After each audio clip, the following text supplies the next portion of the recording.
안녕하세요. 40대 주부입니다.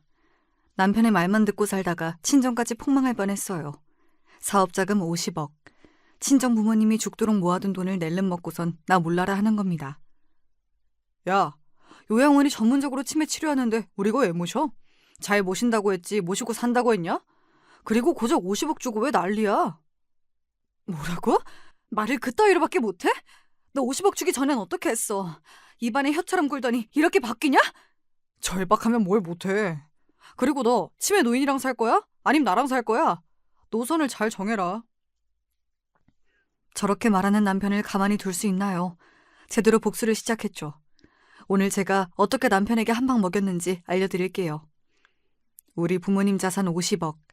누군들 그렇겠지만 정말 소중한 돈이에요. 50억이 하늘에서 뚝 떨어질 리도 없으니까요. 원래부터 돈이 많은 것도 아니었고요. 부모님은 신혼 때부터 개포동에서 세탁소를 오랫동안 하셨어요. 지금은 개포동도 고급 고층 아파트가 많이 있지만 그 전에는 작은 평수 서민 아파트가 즐비했어요. 제가 태어나기 전부터 아버지는 그 단층 아파트를 누비면서 세탁물을 수거해왔어요. 5층짜리 아파트에 오르내리는 일도 만만치 않거든요. 엄마도 미싱 돌리면서 옷 수선을 했고요. 손이 발이 되도록 일했다고 하면 맞을 거예요. 부모님은 고명딸인 저를 위해 열심히 사셨죠. 나름 강남에 산다고 기가 죽을까 걱정하셨어요. 세탁소 집 딸이라고 친구들이 놀릴 수도 있으니까요. 자전거에 세탁물을 싣고 달리다가 하굣길 친구들과 걸어오는 저를 아버지가 보시고 다른 골목으로 돌아가실 정도였어요. 게다가 혹시 반애들과 마주칠까 저에게 심부름도 시키지 않았던 분들이었어요. 아버지 도망가지 마. 아빠가 나를 보고 피하면 어떡하냐? 친구들이 더 이상하게 본단 말이야. 아빠가 세탁소 사장인 거 모르는 애들 없어. 저는 아버지가 자랑스럽고 좋지만 세상 시선은 그렇지 않더라고요. 고등학교 때 저한테 좋아한다고 고백한 남자애가 있었어요. 남녀 공학을 다녔기 때문에 가끔 연애하는 애들이 많았거든요. 걔랑 사귄 건 아니었지만 아이스크림을 사 먹고 놀던 적이 있었어요. 어느 날 남자애랑 거리를 걷고 있었는데 아버지를 만난 거예요. 물론 저는 아버지에게 인사를 했지만요. 우와, 넌 착하다. 세탁소 아저씨와 인사도 하고 지내? 아저씨가 아니라 저분은 우리 아빠야. 너도 인사해. 그때 남자의 표정이 좋지 않더라고요. 놀라고 당황하고 어버버 말까지 더듬었어요. 그 후 학원 가야 한다며 헤어졌는데요. 하지만 시선을 피하고 연락하지 않았어요. 남들에게 이야기를 들어보니 그 남자의 아버지는 병원장이었대요. 그래서 그런가요? 그 후 저를 피하기만 했어요. 웃기고 있네 하고 저는 그 남자애를 무시했지만 마음 한쪽에 상처가 생기고 있었네요. 하지만 사람 일은 모르는 겁니다. 우리 아버지가 선산에 땅이 많을 줄 누가 알았겠어요. 제가 고등학교 졸업할 무렵에는 재건축 바람이 불었거든요. 그래서 신혼 때 사셨던 17평 아파트 가격이 수십 배 올랐어요. 게다가 서산 인근에 시골 할아버지가 물려주신 땅도 있었고요. 졸지에 땅 부자가 되신 거예요. 그동안 고생을 죽도록 했는데 하늘이 준 복이라고 생각하셨답니다. 그래서 아파트를 팔고 분당으로 이사 왔어요. 정자동 근처 주택가로 왔는데 이것도 집값이 많이 상승했어요. 그래서 산 상가랑 아파트 등이 가격이 올라서 재산이 차곡차곡 쌓이게 되었습니다. 우리가 이사가는 지역마다 가격이 오르네. 무슨 일이야 이게? 하늘이 우리를 돕나 봐요. 그래도 다른 짓 하지 말고 일 계속합시다. 우리 연정이는 고생시키지 말아야죠. 다른 사람들이라면 그 정도 돈이 모였으면 세탁도 일을 쉴 텐데 아버지는 그러지 않았어요. 저는 몰랐는데 자산이 많이 쌓여도 계속 일을 하셨대요. 주변에서 사업하라는 제안도 많았지만 혹시 돈을 날릴까 걱정하셨나 봐요. 은행에 가서는 VIP로 대접받았지만 지역 주민들한테 아버지는 연신 고개를 숙였죠. 아버지는 세탁일, 엄마는 옷수선으로 종일 미싱 앞에 앉아 계시면서 일을 했어요. 나중에는 세탁소 체인점을 5개 정도 인수하셔서 분당 각 지점에서 사업 수익이 났어요. 중학교 때 낡은 자전거를 타고 동네를 누비던 아버지는 자가용을 굴리며 성공하게 되었습니다. 그 후에도 집 앞에서 세탁 체인점을 운영하면서 소일거리 하셨어요. 생각해보면 단 하루도 쉬지 않았던 것 같아요. 이렇게 몸을 혹사해서 돈을 모으셨어요. 이렇게 동산과 부동산 합쳐서 50억을 모은 아버지와 어머니는 허리 디스크는 물론 관절까지 손상되고 말았어요. 부모의 뼈와 관절을 녹여 번 돈으로 대학에 진학했고요. 은행에서 일도 하게 되었어요. 아버지는 제가 사무실에 앉아서 일을 하는 것이 뿌듯하다고 하더라고요. 아버지는 고맙게도 제가 근무하는 은행으로 찾아와 자산을 맡기셨어요. 신입사원이 자산이 50억 원인 아버지가 오시리라 생각도 못했겠죠. 그 무렵부터는 아버지는 은행이자나 상가 임대료로 생활하시고 세탁소 일을 정리하셨죠. 허리 디스크로 인해 재활치료를 받고 있었거든요. 30 무렵에는 동료 소개로 회사원인 남편 만나 결혼했어요. 프로포즈를 받고선 제가 이렇게 말했어요. 예전에 그 고등학생 남자애가 자꾸 떠오르기도 했거든요. 우리 집 세탁소 했는데 괜찮아? 자기 불편하면 우리 결혼 안 해도 돼. 그게 무슨 소리야. 당신이 중요하지. 당신 집이 뭐 하는 줄 중요하나? 그렇게 생각하면 고맙고. 우리 부모님 진짜 피땀 흘리면서 사셨어. 자기도 그걸 존중하면 좋겠어. 우리 부모님도 교직에 있으면서 고생 많이 했어. 애들 가르치는 일도 힘들어. 쓸데없는 생각하지도 마. 부모님 직업이 무슨 상관이야. 그렇게 해서 결혼하고 아이를 낳고 살았는데요. 남편은 아버지가 50억 자산가라는 사실을 모른다고 생각했는데요. 지금 생각하면 그런 것도 아닌 것 같아요. 처음부터 의도적으로 접근한 모양 같아요. 왜냐하면 남편은 우리 부모한테 잘했거든요. 처음 인사 갈 때부터 사근사근하게 말도 잘하고요. 아버지가 반주를 좋아하는데 전국에 있는 약주라는 약주는 다 사들고 올 정도였죠. 제가 친정에 가지 않아도 남편이 가서 밥도 먹고 아버지랑 야구도 보러 가고 목욕탕도 갔어요. 아들이 없던 아버지는 남편에게 의존했어요. 역시 우리 안서방이 최고야 최고. 어제는 등도 밀어주더라고. 그렇게 좋으세요? 남편도 아버지가 일찍 돌아가셔서 의지되고 좋은가 봐요. 나한테도 올 때마다 꽃도 사오고 용돈도 주고 그래. 게다가 내가 한 반찬은 다 맛있대. 이렇게 남편이 살갑게 군이 좋아하셨는데요. 안타깝게도 몇 년 후에 아버지가 급성 심근경색으로 돌아가셨어요. 얼마 전부터 가슴 통증이나 어지러움, 숨이 가쁜 증상이 있었다고 하는데요. 그때까지도 일을 놓치지 않고 있으니 과로나 피로가 쌓였다고 했어요. 정말 생각지도 못한 순간 황망하게 돌아가시게 되니 어머니랑 저는 도저히 견딜 수가 없더라고요. 그제야 통증 없이 잠을 잘 수 있게 디스크를 다 고쳐놓으니 바로 가셨습니다. 그 당시에 제가 임신 중이라 몇 번이고 응급실에 실려갔어요. 임신과 아버지의 죽음 등으로 결국 은행 일을 쉬게 되었습니다. 자전거만 보면 아버지가 배달하는 모습이 눈에 선했어요. 아버지를 잃고 나니 더욱더 엄마가 소중해졌어요. 매일 차로 40분 거리의 엄마 집에 출퇴근할 정도였어요. 여보, 너무 걱정하지 마. 어머니 우리가 도와드리자. 근처에 살면서 자주 들여다보면서 어때? 남편이 같이 살자는 말을 안 했어도 고마웠어요. 시모도 혼자 살고 계시는데 우리 엄마 옆으로 이사 가는 게 주변에 눈치가 보이긴 했어요. 하지만 시모도 저의 사정을 이해해 주시더군요. 지방에서 신우집 근처에 살기 때문에 저를 이해해 주셨어요. 이듬해에 제 딸이 태어나고 나서 어머니도 기운을 차리게 되었죠. 어머니 모시고 여행이라도 갔다 와. 경주인데 독지로 온천도 있는 곳이야. 주워도 두고 가. 내가 볼게. 그래도 돼? 당신한테 고맙고 미안하네. 그래도 엄마가 좋아하시겠다. 남편의 배려로 엄마와 저는 여행도 많이 다녀왔어요. 나중에는 딸 주아가 30살이 되니 데려갈 수도 있었는데요. 남들은 저를 부러워하더라고요. 남편의 배려심이 크다고 말입니다. 그 무렵 엄마는 점점 무기력해졌어요. 아버지의 죽음이 엄마 인생의 큰 시련이었어요. 게다가 평생 일만 하셨는데 집에 있으니 답답하시다는 말을 많이 했어요. 제가 보기엔 아버지가 가슴을 움켜쥐고 고통스럽게 돌아가신 걸 본 충격으로 엄마의 뇌 기능을 떨어뜨린 것 같아요. 제 딸이 5살쯤 되었을 때부터 엄마가 뭐든지 깜빡 잘 잊어버렸어요. 건망증이라고 생각했는데요. 어느 날 엄마가 저를 불이 나게 호출해서 집으로 달려가 봤는데요. 거울 앞에 서서 자꾸 그걸 달라고 하시는 겁니다. 그게 생각이 안 나서 저를 불렀다면서요. 그거 좀 줄래? 그거 있잖아. 그게 뭐더라? 그래, 그거. 엄마 뭐라고 하는 건데? 그거라니. 내가 그렇게 말하면 어떻게 알아요? 그거 있잖아. 머리에다 하는 거. 그게 왜 이렇게 생각이 안 나니? 빚이라는 단어가 생각이 안 나서 한참이나 서 계시더라고요. 저는 그것이 치매라는 생각은 못했어요. 그렇게 가끔 문장이나 단어 때문에 고민하시긴 했어요. 그래도 전 나이 들면 누구나 겪는 문제라고 생각했는데요.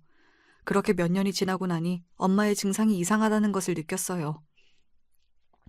어느 날은 개포동 살 때 상가에서 같이 장사하던 분들을 만나고 오신다고 했는데 시간이 한참 지나도 어머니 집에 불이 들어오지 않는 겁니다. 우리 집 베란다에서 보면 엄마가 사는 집이 훤히 보이거든요. 밤 11시가 지나도 돌아오시지 않으니 불안해지기 시작했어요. 엄마가 그날 만났다는 분들의 전화번호는 제가 몰랐거든요. 엄마에게 아무리 전화해도 받질 않아 저는 무슨 일이 생긴 줄 알고 가슴이 철렁했어요. 여보, 큰일 났어. 엄마가 안 들어오셨어. 아까 낮에 외출하신다고 했는데 어떡해? 저는 놀란 마음을 가라앉히고 얼른 남편한테 전화했죠. 퇴근 후 함께 동네를 돌아다녔지만 어디에도 엄마가 보이지 않았습니다. 경찰에 신고까지 하자 저는 속이 바짝 타들어갔어요. 그때 순찰차에서 연락이 왔어요. 집에서 2정거장 떨어진 버스 정류장에서 계속 앉아 계셨나 봐요. 인상착의가 비슷해서 가보니 저희 엄마가 맞더랍니다. 저와 남편은 인근 지구대로 뛰어갔죠. 엄마는 갑자기 집으로 가는 길이 생각이 안 났고 배터리가 다 된 핸드폰을 어떻게 해야 할지 몰랐대요. 엄마 왜 그래? 집에 못 찾아오는 게 말이 돼? 얼마나 놀랐는지 알아? 핸드폰이 안 되면 공중전화라도 해야지. 그러게. 아무 생각이 전혀 안 나서 무작정 걸었어. 집에 가자. 나 다친 데도 없어. 너무 피곤하다. 그래 여보. 엄마 그럴 수도 있지. 나이 들면 그럴 때도 있대. 우리 엄마도 집 주소가 생각이 안 나셨대. 이렇게 한바탕 소동이 있고 난 후에 엄마는 평소와 똑같은 모습으로 돌아왔죠. 다만 몇 달간은 잠이 그렇게 쏟아진다고 하실 때도 있었고 몇 달은 잠이 안 와서 괴롭다는 말도 하셨어요. 주변에 물어봐도 나이가 들면 그럴 때가 있다고 하니 대수롭지 않게 넘겼어요. 게다가 몇 달은 집에 가보니 엄마가 멍하니 창문만 바라보며 서 계시더라고요. 왜 그러냐고 물어보니 그냥 기분이 울적하다고만 하셨죠. 그럴 때마다 남편이 여행도 보내주고 트로트 콘서트에 같이 모시고 드라이브, 외식까지 노력해서 엄마 기분을 풀어주려고 했어요. 어머니 기운 내세요. 이렇게 힘이 없으시면 주아 엄마가 속상해합니다. 저도 있고 주아도 있고 주아 엄마도 있으니 힘 좀 내세요. 그럴 때마다 엄마는 사위가 있어 참 좋다며 남편 손을 잡아주었죠. 저는 엄마 나이가 아직 60대 후반이시라 치매라는 생각은 전혀 하지 못했거든요. 치매는 연령 제한이 없는데 고령의 노인에게만 발현되는 줄 알았는지 모를 일이었어요. 아마 엄마는 건강하게 제 옆에 있어줬으면 하고 막연하게 믿고 싶었나 봐요. 그런 와중에 갑자기 남편이 그동안 숨겨왔던 야망을 드러내는 겁니다. 멀쩡하게 다니던 직장을 그만두겠다는 겁니다. 나 사표 낼까? 이번 진급도 안 되고 회사에서는 구조조정이 들어간대. 일찍 명퇴하는 것도 영리할 수가 있어. 우리 주아 이제 초등학생인데 무슨 소리야. 자기가 일 그만두면 우린 어떻게 살라고. 아이가 태어나면서 임신 중독증을 앓고 난 저는 일찍 은행을 그만두었어요. 그렇게 몇 년 집에서 살림만 살게 되었거든요. 다시 은행에 나갈 수도 없고 갑자기 암담했어요. 남편은 다른 직장에 다닐 생각도 없어 보였습니다. 게다가 저한테 상의도 없이 사표를 내고 왔다는 겁니다. 나 있잖아. 회사 그만뒀어. 당신한테 자세하게 말 못해서 미안해. 밀어봤자 시간만 가잖아. 결심이 생길 때 그만해야지. 당신한테는 나랑 주아가 있어. 마음대로 결정하면 어떡해? 그래서 앞으로 어쩔 건데? 대학 때 알던 친구가 지금 부동산 하고 있거든? 모텔 싸게 나왔다는데 그거 인수하고 싶어. 모텔이라니? 갑자기 회사원이 그걸 할 수 있어요? 그리고 모텔은 수십억 하잖아. 우리 집도 전생인데 그게 가능해요? 5월 매출 8천원 된다니까. 그리고 당신 돈 있잖아. 아니야? 내가 돈이 어딨어. 설마 친정 재산 말하는 거야? 엄마 돈이지 내 돈 아니지. 무슨 자기 돈이 아니야. 상속받을 사람 당신밖에 더 있어? 어머니가 그 돈 다 쓰고 가실 건 아니잖아. 모텔 잘 되면 우리 집도 살 수 있어. 그래서 모텔 얼마예요? 우리가 감당할 수 있는 범위예요? 원래 60억인데 이번에 45억에 해준대. 나머지 5억은 우리 집 사면 되겠다. 40을 넘긴 남편이 해본 적도 없는 모텔 사업을 하겠다고 나섰어요. 그동안 그만두고 싶은 마음이 굴뚝 같았지만 어떤 일을 할지 암담해서 회사에 머물고 있었대요. 회사에서 상사와 마찰이 있었는데 참고 살았대요. 저도 직장을 다니지 않는데 남편까지 사업을 한다니 두려운 마음이 있었어요. 하지만 더 기가 막힌 것은 나머지 5억이라는 말이었어요. 이 남자 친정 재산이 50억 정도 되는 걸 알고 있다는 거잖아요. 대강 이야기한 적이 있어서 집이며 상가 등이 있다는 건 알아도 예금까지 어떻게 알았을까요? 나머지라니? 우리 친정 자산이 50억이란 소리야? 그걸 한꺼번에 다 투자할 수가 있어? 50억 이상이야? 우와 대단하시다. 그러니까 투자하셔야지. 그걸 은행에다 묶어두는 건 나라 경제 손실이야. 돈을 돌려야지. 어머니 설득해봐. 아니면 내가 해? 저는 남편의 싱글벙글한 얼굴이 보기 싫더라고요. 물론 그 재산 저한테 온다는 걸 압니다. 하지만 그건 아직 칠순이 되려면 먼 엄마의 재산이죠. 아직은요. 하지만 남편은 바로 엄마를 찾아갔어요. 무릎을 꿇고 울고불고 매달리는 겁니다. 장모님, 저 한 번만 살려주세요. 회사도 거의 쫓겨나다시피 했어요. 주아 엄마는 아기 낳으라 몸도 약하죠. 주아는 이제 초등학생이죠. 저의 본가도 힘이 듭니다. 그래서 저 다시 일어나야 해요. 모텔 사업 월 매출이 1억이랍니다. 호텔 장부도 보여드릴 수가 있어요. 제가 5년 안에 다 갚아드릴게요. 회사는 자기가 나온 거고 매출은 저한테 8천만 원이라고 했는데 점점 숫자를 늘리는 거 있죠. 엄마는 사위가 갑자기 울먹거리니 당황하셨죠. 내가 도와주면 다시 괜찮아지는 거야? 연정아, 그런 거니? 우리 모텔 인수할 돈이 돼? 그럼 도와주자. 하나뿐인 사위인데, 안 그래? 그럼요. 어머니 아프시면 제가 끝까지 다 모십니다. 아프다는 말에 엄마가 왈칵 눈물을 쏟으셨어요. 남편에게는 아직 말 못했는데요. 엄마가 얼마 전 치매 검사를 받으셨거든요. 지인에게 엄마가 심하게 우울한 기분을 느낀다고 전하니 당장 치매 검사를 받아보라고 했어요. 그래서 여러 검사를 통해 엄마가 치매 증상이 보이고 초기에서 중기로 넘어가는 과정이라는 겁니다. 그날 얼마나 부둥켜 안고 울었는지요. 그런데 남편이 갑자기 회사를 그만두고 모텔을 인수한다고 이야기하니 저도 말할 타이밍을 놓쳤어요. 저는 남편에게 다음에 다시 이야기하자고 무릎 꿇고 있는 남편을 일으켜 세웠어요. 말하려고 했는데 엄마 치매래. 당신이 갑자기 회사 그만뒀다는 바람에 말 못했어. 여보, 치매라면 더더욱 그 모텔 사자. 어머니랑 주아랑 우리 다 행복하게 살려면 말이야. 그것이 필요하다니까. 그러니 돈 좀 안 될까? 돈? 친정 재산 말하는 거야? 말도 안 돼. 그거 엄마 치료비야. 어떤 방법을 동원해서라도 내가 낫게 할 거야. 그래, 모텔만 인수하면 우리는 어머니 돌볼 시간이 생기는 거야. 당신이 주아랑 어머니 둘 다 커버가 안 되잖아. 내가 다시 회사 들어갈 수도 없고 말이야. 어머니, 내가 잘 모실게. 그동안도 잘해왔잖아. 오랜 고민 끝에 저는 남편에게 돈을 빌려주기로 했어요. 전 재산 50억을 단숨에 줄 수 있었나 했지만 저는 그 절반이 제 유산이라는 걸 알았거든요. 고민했죠. 남편은 월 수익 8천에서 1억이니 5년이 지나면 원금을 갚을 수 있다고 하네요. 그런데 그게 말이니까 쉽죠. 제가 은행원이었는데 그게 계산 안 되겠어요? 돈을 쉽게 갚을 것 같아도 리스크가 생기면 쉽지 않아요. 그래서 저는 선뜻 결정을 내리지 못했습니다. 남편은 답답하다며 가슴을 쾅쾅 쳤어요. 당신 같은 투자자만 있으면 누가 장사하겠어. 뭐가 그렇게 고민이 많아. 사업을 잘 될 것만 생각해야지. 안 될 거 생각하면 되냐? 여보, 그게 아니잖아. 위험성도 참작해야지. 왜 알만한 사람이 그래? 자기 일이면 이성이 날아가? 좀 더 생각해볼래. 그러던 중 엄마와 남편까지 대동하고 병원으로 치료를 받으러 가는 날이었습니다. 엄마는 갑자기 목마르다고 성화를 부리셔서 인근 카페로 이동한 적이 있었습니다. 어머니가 평소에는 배변 실수를 하지 않는데 그날따라 바닥에 오줌을 싸신 겁니다. 그대로 서서 실례를 하셨어요. 그래서 저는 놀란 마음에 화장실로 모시고 가서 옷을 갈아입혀 드렸는데요. 밖으로 나오니 남편이 제 옷을 벗어 바닥에 오줌을 닦더라고요. 엄마는 정신이 돌아오신 것 같이 말했지만 또다시 아기가 되고 말았어요. 아이고, 내 아들 착하네 착해. 그걸 닦아주고. 미안해, 자네한테 면목 없네. 우리 아들 착하다. 근데 난 목마른데. 목말라, 주스 좀 사줘. 솔직히 어머니는 남편을 좋아했어요. 사위라고도 했다가 아들이라고 했다가 그만큼 남편이 다정하게 했거든요. 사람들은 저런 사위 없다고 입이 마르도록 칭찬했어요. 집에서 남편과 제가 간호하니 엄마가 안정을 찾는 것처럼 보였어요. 물론 사람을 보고 누군지 바로 알아보진 못하지만요. 며칠 뒤 남편이 모텔 중개업자에게 전화가 왔다면서 심각하게 받더라고요. 인수할 사람이 나타났으니 내일 중으로 계약을 완료하지 않으면 걸어둔 계약금 몇천만 원도 날아가게 생겼다는 겁니다. 같이 하기로 한 친구도 돈을 마련하지 못했다는 겁니다. 당신이 이 모텔에 투자하면 안 돼? 아직도 결정을 못한 거야? 모텔에서 수익금도 많이 나온다고 하니까 어머니 좋은 치료 많이 할 수도 있잖아. 나는 모텔에 대해서 잘 몰라. 우리가 경영하는 거야?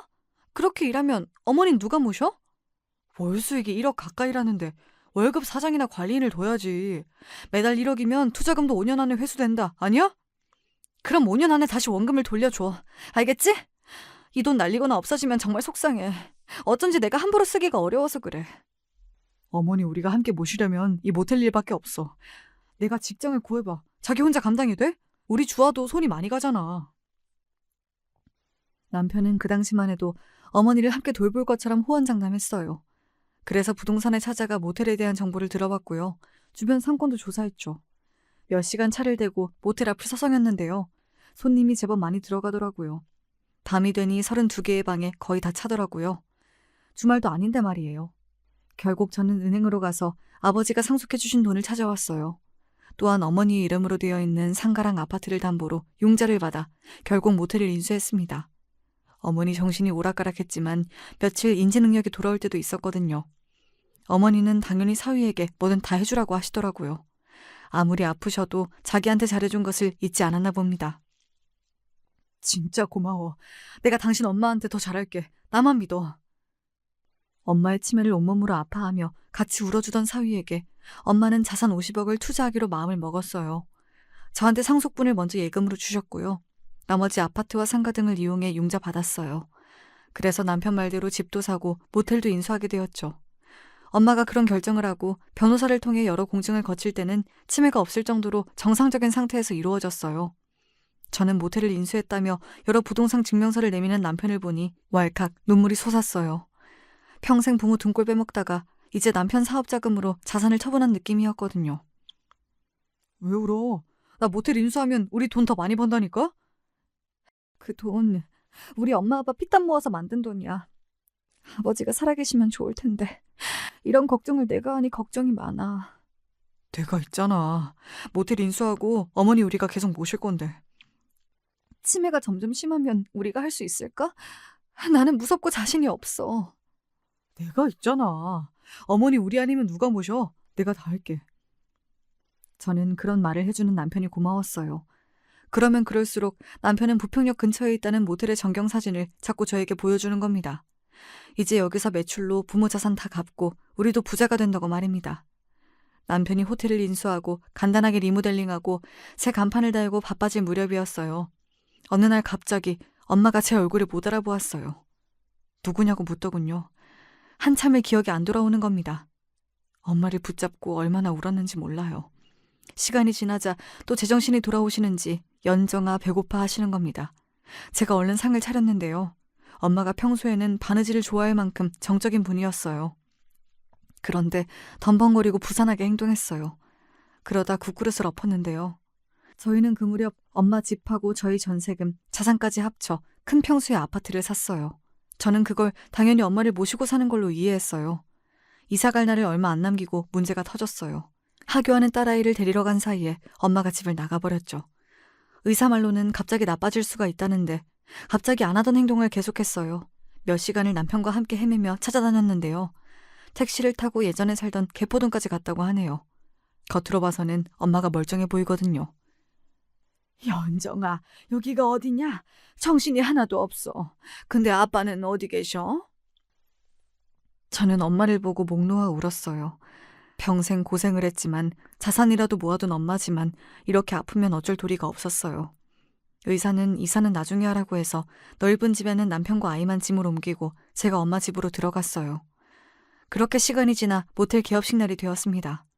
모텔 개업할 당시 시모와 신우를 초대했어요. 10층짜리 모텔을 이용해 놀라더라고요. 모텔 로비에 떡이랑 과일, 돼지머리 등 고사를 지낼 상을 마련했습니다. 남편의 지인들도 와서 축하한다고 꽃다발을 한아름 들고 왔습니다. 사람들의 감탄과 부러움 속에 모텔 개업식을 끝냈어요. 모텔 매출액이 높다는 말에 곧 재벌은 아니지만 100억대 부자가 되는 것이 아니냐고 말이죠. 개업식을 끝내고 주변 상가를 돌며 떡을 나눠주기도 했어요. 그러다 저는 시모와 신우가 중얼거리는 소리를 듣고 말았습니다. 이 정도면 델사위 할만하네. 그동안 등신처럼 산다고 했더니만 그 집안에서 이렇게 돈이 많을 줄 알았겠어? 네 오빠가 바보냐? 다 알아보고 결혼했는데 무슨 소리야. 이런 것도 진작 차려줘야지. 10년 머슴처럼 부리더니 이제 해줘? 10년에 50억이면 나쁘지 않지. 안 그래? 제가 들어오는지도 모르고 두 사람은 신나게 떠들고 있었죠. 제가 들어오니 그동안 수고했다며 두 사람은 총총히 사라졌어요. 꺼림칙하여 남편에게 이야기했죠. 대릴 사위니 등신이니 머슴 10년에 50억 이런 표현보다 다 알아보고 결혼했다는 것이 걸렸어요. 아버지가 자산을 제 은행에 맡길 때 은행 지점장 이외에는 아무도 모르게 해달라고 했거든요. 저는 남편에게 이야기했어요. 알아보고 결혼한 것이 무슨 말인지 말을 하라고 했죠. 당신이 좋은 사람인지 알아보라는 거 아니야? 그냥 엄마가 하는 말이지. 아들이라고 나 하나밖에 없는데 장모님 모시고 살면 속상하니까. 당신이 이해해. 그리고 난 정말 당신 집안 보고 결혼한 것 아니야. 그때도 말했지만 회사 사장도 자기 딸 중매하겠다고 했어. 거기가 더 자산이 많거든. 남편이 이렇게 나오니 저도 시모랑 신우의 말을 더 이상 담아두지 않기로 했거든요. 하지만 다신 그런 말이 내 귀에 들리지 않게 해달라고 했죠. 시간이 지나니 모텔은 월 매출이 4천 정도는 꾸준히 나왔어요. 8천은 크리스마스 연휴나 휴가철 등에만 가능한 금액이었나 봐요. 아무튼 전문적으로 경영할 수 있는 월급 사장을 고용하니 오히려 개인 시간이 늘어났고요. 남편이 계속 집에 있으니 저는 딸아이 관리에 신경을 쓸 수가 있었습니다. 주아가 피겨스케이팅에 소질이 있어서 빙상 경기장으로 픽업하러 다녔거든요. 김연아 선수처럼 되고 싶다는데 저는 금메달도 필요 없고 사고 없이 배웠으면 좋겠다고 생각했어요. 공부도 소홀히 하면 안 되기에 끝나고 학원이며 과외, 그리고 스포츠 마사지, 발레, 명상훈련 등도 필요한 부분이라 주아는 24시간이 모자라게 생활했어요. 아직 10살짜리 애를 그 먼 길을 혼자 다니라고 할 수도 없어서 차로 늘 데리고 다녔어요. 아빠보다는 엄마가 편해. 옷 갈아입을 때 여자 탈의실에 들어올 수도 있고, 그리고 아빠는 못하면 코지쌤보다 더 혼을 내는 스타일이라 부담되는데. 딸아이도 완강하게 저를 원하니 저는 주아를, 남편은 제 엄마를 책임지기로 했어요. 그러다가 주아가 발목이 약해져 문제가 생겼다는 말을 듣고 좋다는 병원은 다 쫓아다니기 시작했거든요. 아마 그 무렵이었을 거예요. 주간 데이센터라는 곳에서 전화가 왔어요. 안녕하세요. 장강수님 보호자시죠? 오늘 장강수님이 배가 자꾸 아프다고 하시는데요. 병원에 모시고 가야 할 것 같아요. 엄마 이름은 맞는데 데이케어 센터라니요. 그건 또 어딜까요? 딸아이의 물리치료를 마치는 대로 그 센터로 가보았어요. 치매 노인을 낮 동안 돌보는 민간 업체라고 했어요. 노인들 사이에 앉아있던 엄마가 저를 보고 갑자기 울음을 터뜨리는 게 아니겠어요. 왜 이제 왔냐면서요. 예전에 엄마를 잃어버렸을 때 저는 제 핸드폰 번호를 새겨 목걸이를 만들어준 적이 있었거든요.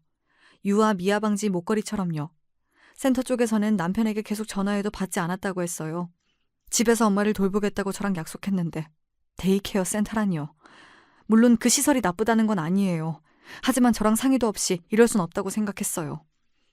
태연하게 골프를 치고 남편은 집으로 돌아왔어요. 센터에서 엄마를 딸에게 인계했다고 연락한다고 했거든요. 그래서 그런지 술까지 먹고 늦게 들어오는 거 있죠? 지금이 몇 시야? 새벽 2시야. 당신 미쳤어? 엄마를 그런데 맡겨놓고 술을 마시고 와? 당신이 와서 데리고 갔다고 해서 술 마신 거지. 아니었으면 7시쯤 모시고 왔지. 나랑 상의도 없었잖아. 먼저 그래야 순서지, 안 그래? 너는 애 링크장에 넣어두면 네 시간이 생기지만 나는 어머니랑 종일 있어봐. 은행 업무도 못 봐. 낮에 오는 돌봄이 요양사 계시잖아. 그때 시간이 생기는데 왜 이래? 누가 들으면 당신이 우리 엄마 24시간 보살피는 줄 알겠어? 나야말로 놀아? 아침에는 집안일 대충 하고 주아 관리하면 저녁 9시쯤 들어와. 그 후에 내가 엄마 돌보는 거잖아. 당신은 낮에 몇 시간인데?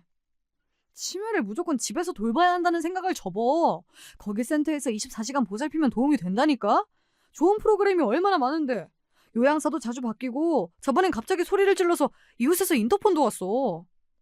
나 당신이 돌본다고 해서 모텔도 투자한 거야. 남편이 약속을 어겼다는 생각에 저는 소리를 지르고 말았어요. 그랬더니 남편은 억지를 부리더군요. 그놈의 모텔 이야기. 그게 나만 좋자고 한 일이야? 주아 이제 돈 드는 거 한두 푼이 아니야.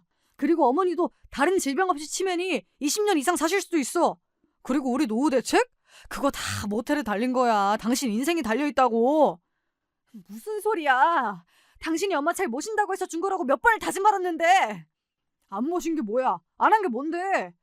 이 여자가 진짜 50억 투자했다고 남편 알기를 진짜 머슴으로 아는 거야? 그때 어머니가 방에서 뛰쳐나왔습니다. 그러다가 속옷에 실례를 했어요. 거실 바닥은 이내 축축하게 젖었습니다. 그걸 보더니 남편은 혀를 차며 그대로 집을 나가버렸어요. 저는 엄마의 옷을 갈아입히고 소변을 치웠죠. 생각해보니 남편도 고충이 있었겠죠. 자기 부모도 아닌데 이런 일이 한두 번이겠어요. 저는 주아랑 엄마 관리를 남편과 바꾸기로 다짐했어요. 1년 이상 해온 걸 아빠 보고 하라면 어떡해. 아빠는 혼낸다고. 코치보다 더 소리 지르고. 할머니를 계속 아빠 보고 보살피려고 할 수가 없어서 그래. 엄마가 아빠 보고 그러지 말라고 할게. 엄만 나보다 할머니가 더 중요하지. 어릴 때부터 그랬어. 나는 맨날 뒷전이고. 그런 넌 자식 낳으면 걔가 더 중요하고 엄마는 아무렇게나 대할 거야? 말도 안 되는 소리 하지 마. 누가 그렇대? 아무튼 아빠가 불편해서 그래. 다 자기들 마음대로야. 이러면서 아침도 안 먹고 학교 가더라고요. 그래도 남편에게 딸아이 관리를 맡겼어요. 솔직히 둘 다 힘들지만 적어도 남편에게는 자기 피부치인 딸이 정성을 쏟기 편할까 싶었어요. 하지만 애 픽업 시간도 놓쳐 링크장에서 2시간 떨게 만들고 감기 걸려서 병원까지 입원했어요. 도대체 어디에 정신이 팔려 이러는지 저도 모를 정도였어요. 사업을 시작했는데 월급 사정 가지고는 안 되겠어. 걔가 중간에 현금 손님 가로채면 어떡해? 벌써 그런 정황들이 나타났는데 지금 주아가 문제야? 이렇게 당당하게 나오는 거 있죠. 게다가 주아가 아프다는 소식에 시모가 달려왔어요. 남편이 도움을 요청했대요. 저는 엄마 돌봐야 한다고 종종거리고 앉아있으니 말이에요. 하지만 시모는 제 염장을 지르더라고요. 예, 남자 보고 장모 보살피고 딸 뒤치다거리 하라고 하면 되냐? 큰일을 해야지. 모텔이 호텔 되는 건 시간 문제래. 그러면 매출 규모가 다르고. 이제는 남편 괴롭히지 마. 머슴이야? 너희 집 머슴이냐고. 주아는 내가 간호할 테니 넌 너희 엄마한테 가봐. 모든 사람이 저보고 문제가 있다고 하더라고요. 그런가요? 남편이 애당초 엄마를 돌본다고 했으니 저는 약속을 지키라는 것뿐이었는데 말이에요. 하지만 모텔에서 불미스러운 사건이 터지고 말았어요. 불륜 커플이 모텔에서 일을 치르고 있을 때 본 부인이 찾아와 불을 지른다고 난리를 쳤나 봐요. 다행히 화재로 이어지진 않았지만 뉴스에 오르내리다 보니 갑자기 매출이 떨어진 겁니다. 게다가 또 다른 불륜 커플이 있었는데 이번에는 남편이 주차장에서 기다렸다가 죽인다고 난리를 쳐서 집단 난투극이 벌어졌대요. 일련의 사건들이 몇 달간 매출에 직격탄이 되었어요. 여기서 불륜하고 꼭 들킨다 이런 징크스라는데 모텔 투숙객이 절반이 이런 사람들이라니 가정주부인 저는 불쾌하기도 했어요. 물론 그런 사람들이 올지도 모른다고 했지만 눈으로 보이는 결과에 저는 자괴감이 몰려왔어요. 모텔 접자. 이거 뭐 불륜 조장한다고 손가락질 받는 것도 싫고 매출 점점 떨어질 텐데. 넌 사업을 그런 식으로 하냐? 기다려봐. 그리고 불륜이 하루 이틀이야? 다시 매출 상승하는 거니까 그만 입 좀 닫아. 남편은 날카로운 말들을 내뱉었어요. 그동안 다정했던 남편은 어디로 갔는지 알 수가 없었습니다. 인건비 줄이기로 했으니까 엄마가 당분간 주아 봐주신대. 픽업도 해주고. 주아도 좋다고 했어. 당신도 모텔에서 일해. 우리 엄마는? 엄마는 어쩌고? 엄마도 모텔에서 일 시키면 되겠네. 말이 되는 소리를 해. 야, 너 세탁소집 딸이었으면서 되게 고급스럽게 산 티낸다. 일하면 안 돼? 장모는 이제 요양원으로 보내. 할 만큼 했어. 요양원이라뇨. 엄마를 모시겠다고 해놓고 이제 어려워지니 내보내겠다고? 저는 밖으로 나가려는 남편을 붙잡았습니다. 말도 안 되는 소리 하지 마. 엄마 모신다고 해놓고 50억 가져갔잖아. 그런데 요양원이라니 그게 말이야? 모텔 접어 그럴 거면. 아니 이 여자가? 넌 네 엄마가 그렇게 중요하면 시집을 왜 왔어? 그냥 혼자 살지? 주아랑 난 너한테 아무것도 아니야? 그 말이 아니잖아. 약속했어. 당신이 나랑 결혼하기 전부터 내 부모한테 잘한다고. 잘했잖아. 이제 너나 나한테 잘해봐. 그리고 요양원에 가서도 모시는 거지. 평생 끌어안고 살 필요는 없잖아. 내가 잘 모실게 그랬어. 모시고 산다고는 안 했으니까 지금은 위급 상황이야. 융자 못 갚으면 어쩔래? 남편은 벽창호처럼 엄마를 요양원에 보내야 한다고 했습니다. 저랑 남편이랑 안 좋아지니 엄마의 상태도 나빠졌어요. 갑자기 저에게 물건을 던지기도 하고 음식에 대한 식탐도 커져서 냉장고 문에 자물쇠를 걸 정도였어요. 모텔은 손님이 뚝 끊기니 관리비가 만만치 않게 들었어요. 이렇게 적자가 계속 진행되다간 엄마의 아파트나 상가 등이 날아갈 수도 있다는 생각이 들었어요. 무엇보다 남편의 태도 변화가 절망적이었습니다. 집까지 큰 평수로 옮겨놓고 엄마를 데려올 생각을 안 하고 있다뇨. 의사도 이제는 불안정해 보이지 않으니 이사를 하라고 했습니다. 주아가 어느 정도 회복이 되었고 전국 선수권 대회라도 나가려면 드는 돈도 많지만 누군가 주아를 관리할 사람이 필요했어요. 저는 엄마를 주간 요양사라도 써서 집에서 모실 생각이었습니다. 그럴 만한 돈이 충분하니까요. 남편이 자산을 가져갔으니 이런 비용까지 마련해야 할 텐데요. 새 집에는 오히려 시모가 편안하게 쉬고 계시면서 제 가슴에 비수를 꽂았습니다. 예, 내가 치매면 요양원에 넘겨. 너희들 고생하는 거 못 보겠다. 너는 네 딸보다 네 엄마가 중요하니? 어떻게 시모가 이런 말을 할까요? 저는 자리에서 벌떡 일어났습니다. 어머니, 그 말씀 명심할게요. 어머니 아프고 병들 때 저는 제 자식만 생각할 테니 얼른 내려가세요. 다시 보고 싶지 않습니다. 얘가? 넌 어디다 화풀이? 내가 뭘 잘못했어? 남편한테 50억이나 투자한 건 엄마 죽을 때까지 모신다고 해서 결정한 일이에요. 근데 이제와 나 몰라라 하는데 어머니가 그렇게 말씀하시면 안 될 일이에요. 돈 필요하니 뭔 말을 못해? 그리고 우리 아들이 네 엄마 모시려고 결혼한 건 아니잖아. 할 만큼 했는데 왜 그래? 그리고 내가 왜 나가? 여기 내 아들 집이야. 네. 그럼 50억 주세요. 그럼 모실게요. 돈 주면 모신다고 약속해서 버린 일이라고 몇 번 말합니까? 됐고. 이 새 집에서 주와 내가 관리할 테니까 너는 너희 엄마 집에 가 있어. 여기도 친정 자산으로 산 거예요. 어머니가 나가세요. 저는 남편과 단판을 지어야겠다고 생각했어요. 다짜고짜 모텔로 찾아갔는데요. 우려와 달리 손님들이 제법 많았습니다. 그때 해고당한 월급 사장이 저에게만 해줄 말이 있다며 잠시 시간을 달라고 하더군요. 회장님이 이상한 말씀을 하시더라고요. 전 중간에 횡령한 적 없습니다. 이 호텔은 원래부터 남녀가 많이 와요. 매출 8천 정도 늘 유지했는데 왜 저를 해고하는지 모르겠어요. 알고 보니 남편이 일부러 저에게 조작된 매출표를 보여준 거였어요. 제가 다달이 5천이라도 친정 자산을 갚으라고 했거든요. 불륜 사건들은 일어난 것이 맞지만 그렇다고 손님이 빠지지 않는다고 했어요. 사모님도 조심하세요. 회장님 이상해요. 돈을 빼돌릴 수도 있어요. 주식하는 것 같던데 여기 사모님 친정 자산으로 매입한 거라면서요. 그럼 사모님이 운영하세요. 왜 남편에게 맡겨요? 제가 도와드릴게요.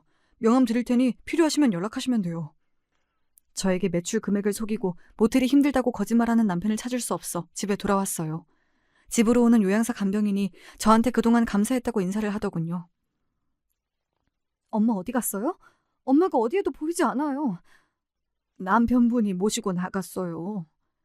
그 말에 저는 너무 화가 났어요. 당장 전화했더니 엄마를 모시고 요양원에 간다고 하는 겁니다. 저는 당장 차를 돌리라고 했지만 남편은 전화를 끊었어요.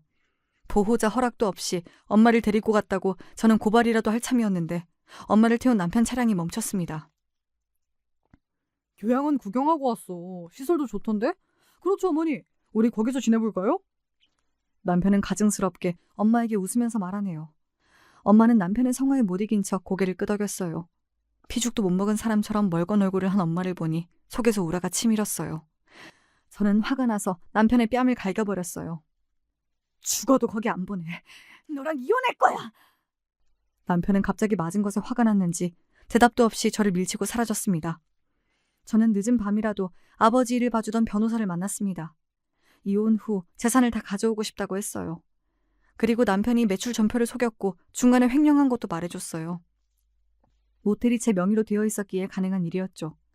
엄마는 정신이 오락가락한 사이에도 모텔 명의만은 제 이름으로 하라고 했죠. 저는 신고하기 전에 남편을 찾았습니다.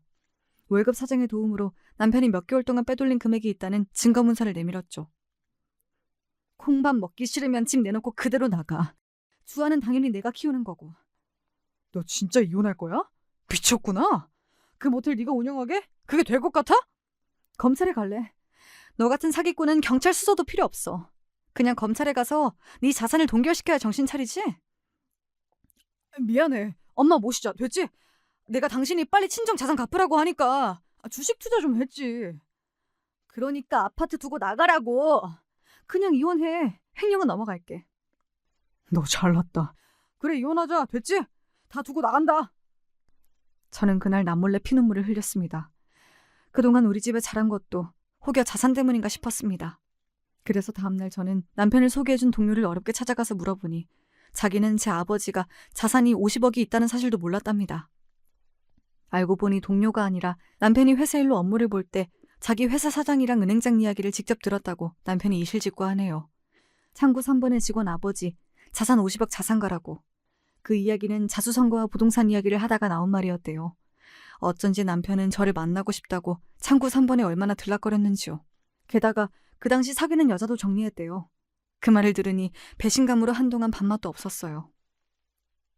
그래, 50억 있는 줄 알고 장인한테 잘했는데 금방 돌아가시더라. 장모는 치매고 그건 내 잘못이 아니지. 내가 뭐 나 혼자 잘 살자고 자산을 탐냈냐? 너랑 주아랑 다 같이 잘 살자고 한 거지. 거기에 왜 우리 엄마를 빼? 엄마 돈이라고 몇 번을 말했는데? 진짜 모신다고 할지 몰랐다. 다들 요양원 보내잖아. 이혼한다고 하면 될 거 아니야. 이러는 거 아닙니까? 하지만 남편의 만행은 여기까지가 아니었어요. 제가 이혼하자고 하니 모텔을 매입 사기라도 치려고 했어요.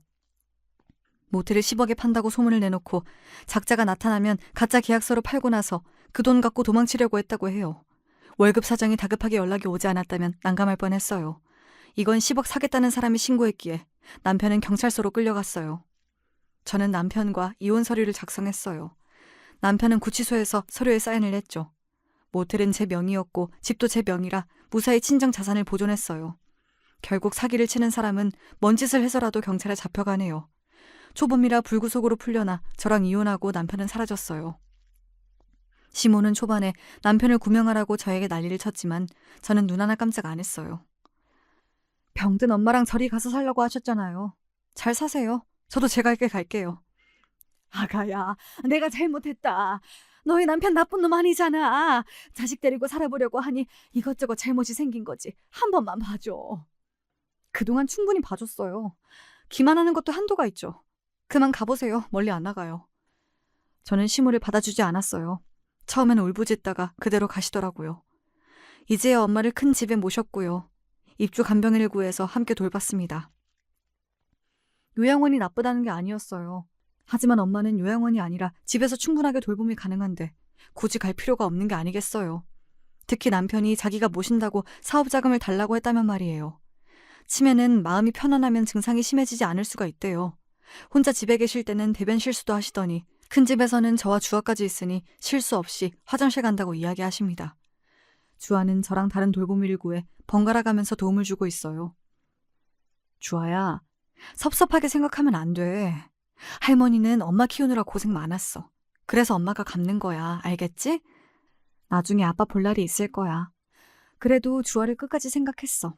아빠가 엄마랑 할머니는 버려도 넌 아니었으니까 너무 슬퍼하지 마. 그렇게 말했더니 딸아이도 알겠다며 고개를 끄덕였어요. 모텔을 처분할까 고민했지만 저는 가족 모텔로 바꾸고 싶었어요.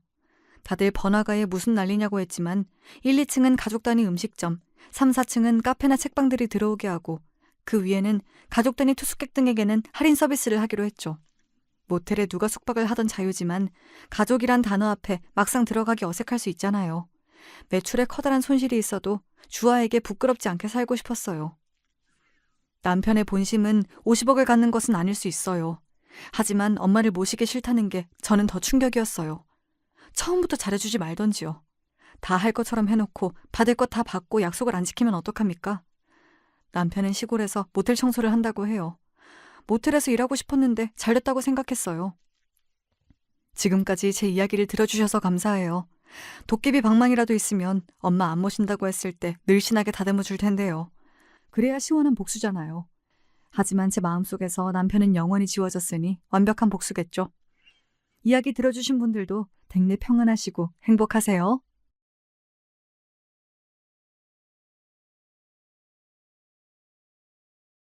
안녕하세요. 전 경기도에 살고 있는 평범한 여자입니다. 어찌 보자면 결코 평범하지 않을 수 있는 그런 일들을 경험한 바 있는데요. 제가 언제나 끼고 사는 제 친구 같은 존재, 사연에 빠지다 채널에 제 이야기를 한번 보내보고자 합니다. 제가 아주 어릴 적 친정 부모님께서 사고를 크게 당하셨는데요. 전 너무 어렸던 탓에 기억에도 거의 안 남아있는 그 사고 때문에 친정 아버지께선 돌아가셨습니다. 그리고 엄마는 한쪽 다리를 크게 절뚝거리며 살게 되셨죠. 팔 한쪽은 약간 불편하게 쓰셨어요. 후유증 때문이었습니다. 전 그런 친정엄마가 어린 마음에 너무 미웠어요. 굳이 성취하는 몸으로 절뚝거리면서 학교까지 찾아와서 제가 아침에 깜빡하고 간 준빗물을 건네주시는 게 정말 싫었거든요. 창피했어요. 뭐하러 학교까지 와? 누가 엄마한테 이거 가져달라 그랬어? 하지만 유진아, 너 이거 없으면 오늘 수업을 못 들을 텐데 선생님한테 많이 혼날까 봐. 그래서 걱정돼서 엄마가 들고 와봤어. 우리 유진이가 엄마 때문에 곤란했다면 그건 미안해. 당연히 곤란하지. 곤란한 거 알면서도 오는 엄만 진짜로 나쁜 사람이야. 됐으니까 제발 빨리 가버려. 엄마 때문에 오늘 내 하루 완전 망쳤어. 유일하게 잘 움직이는 팔로 저에게 준비물을 건네주시던 친정엄마를 보며 전 도끼 가득한 화를 내기에 바빴습니다. 미안해서 어쩔 줄 모르시는 얼굴로 돌아서신 뒤 절뚝거리며 황급히 학교를 빠져나가는 엄마의 뒷모습을 훔쳐보면서도 전 제가 잘못했다고 생각할 줄 모르는 아이였습니다. 당장이 제가 당하는 창피가 우선이었으니까요. 몸 상태가 그러시니 변변한 일자리를 구하실 수가 없었죠. 그래서 작게 분식집을 하셨어요. 정식으로 자리를 얻은 것은 아니었고 원래 그 자리에 사시던 노부부께서 어느 날 건강이 동시에 악화된 바람에 그 자녀분께서 2년 정도만 이 자리에서 장사를 하시겠냐, 돈은 따로 안 받겠다고 제안을 해주신 걸 수락한 것뿐이었습니다. 나쁜 마음 안 먹고 부지런히 살다 보니까 이런 좋은 기회도 오는구나. 길면 2년이란 기간 동안 정말 열심히 해서 돈 벌어야지. 우리 유진이한테 이쁜 옷도 사주고 비싼 학용품도 사줘야지. 중학교 올라가면 돈이 여러 가지로 들 테니까 저축도 잘 해놓을 거야. 친정엄마가 결의를 다지며 싱글벙글 웃고 계실 때 전 심경이 복잡했어요. 벌써부터 부끄러워서 미칠 것 같았습니다. 그 일 하지 말라고 그렇게 외치기엔 집에 돈이 필요하다는 것을 제가 알았기에 차마 그러질 못했죠. 대신 엄마가 작은 분식집 안에서 고군분투하시던 모든 나날 동안 그 앞으로는 한 번도 하교를 하지 않았습니다. 일부러 빙 돌아서 길을 다녔어요.